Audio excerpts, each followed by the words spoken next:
It won't be long, hopefully, until we have to say goodbye to Tory loudmouth Jonathan Gullis.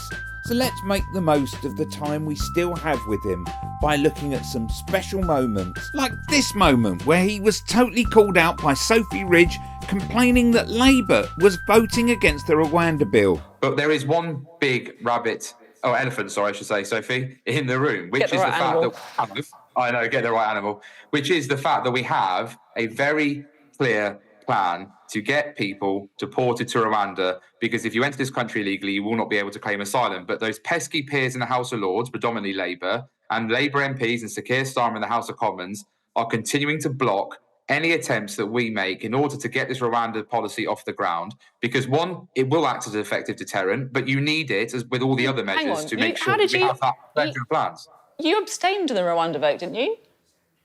Well, actually, I voted in favour of the Nationality and Borders Act and voted for the Illegal Migration Act. And with the Rwanda bill, what I made very clear was that I wanted to see the bill pass. So I didn't block or deter it at any point. But you suggested some amendments. Well, I suggested amendments, Sophie, and obviously that's a matter of public record. Did you abstain or not on the Rwanda bill? Sophie, that's a matter of public record. I did choose to abstain on that particular bill. So you're one of the pesky, you can't blame the pesky Labour peers. You didn't vote for it either. I can actually, Sophie, because at the end of the day, I haven't voted, like Labour have, over 90 times to block the Rwanda scheme from being able to take place. You abstained on it. You didn't vote for it.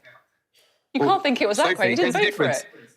Sophie, there's a very clear difference here between saying that you want something to work, you believe in Rwanda, as I do, and I want Rwanda to work, as I do. Why didn't you vote for it? The Prime Minister does. But obviously I had, with that particular bill, a couple of amendments that I wanted to see be adopted. They weren't adopted. I was true to my word. I said that I was going to not block the bill, unlike the Labour Party, to continue to block it every turn, every corner. And I continue to believe that Rwanda will be the effective deterrent, alongside the measures that we've already done, which is obviously making sure we get France stopping the boats from taking off, and making sure we get returns deals with countries like Albania, which has seen a 93% reduction in Albanian arrivals coming here illegally. The Labour Party, what do they want to do, Sophie? They want to do an EU quota sharing scheme, which would potentially get 100,000 illegal migrants come to the UK, a dish on top of the ones that are already arriving illegally. Keir Starmer is Mr. Free Movement, let's not forget. So I won't be taking any lectures from the Labour Party. Did you get it right the first time when you decided not to vote for the Rwanda bill, the Rwanda legislation, because you knew it wouldn't be a great deterrent? And look at it, it isn't a great deterrent. We've had record numbers of people crossing the channel in small dinghies. Click here for some more angry Gullis.